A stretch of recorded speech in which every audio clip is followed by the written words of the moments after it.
Sauk Nation is the most solar-intensive community in Canada. The village of Chuckstallow on Big River generates electricity with a microgrid of 440 solar panels.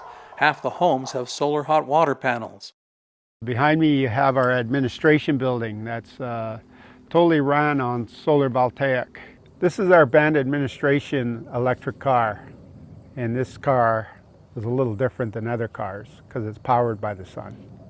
It's so important that the environment does have to come first, and having a light footprint with Mother Earth is the only way to do it.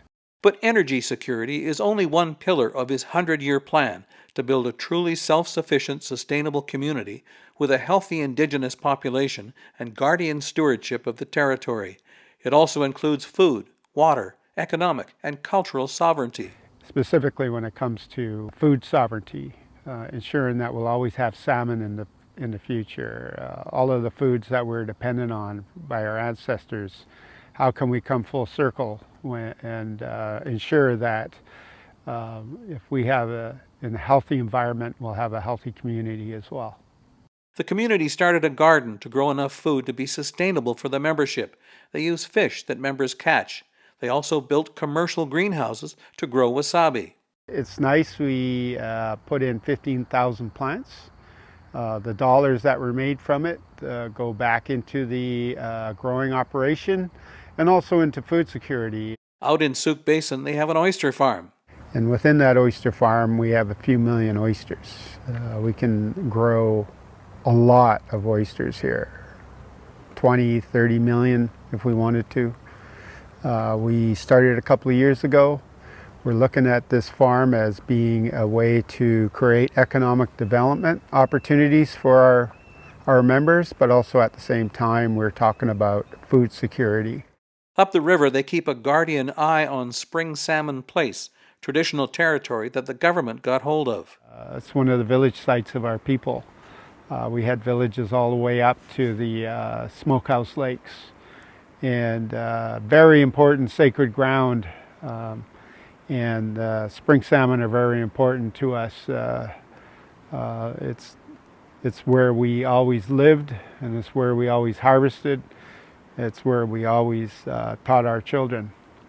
There's a campground here right now that we've been managing for the last few years, and one day we're going to get it back.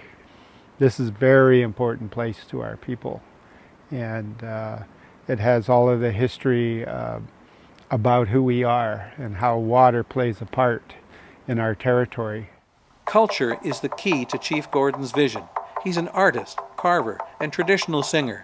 He carved this 17-foot warrior canoe. He and his community have made many journeys in this 53-footer for 20 years. Culture underscores everything he does. We, as Sauk people, we have a responsibility handed down from our ancestors to ensure that our future generations are all right, that they can take care of themselves.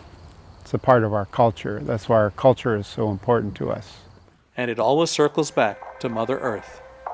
There is concerns about the changing of Mother Earth, and I think we need to adapt to what comes next. And how we do that, I think it's going to be our children that are going to really propel us to the next level of that shift, that change. And we need to start now.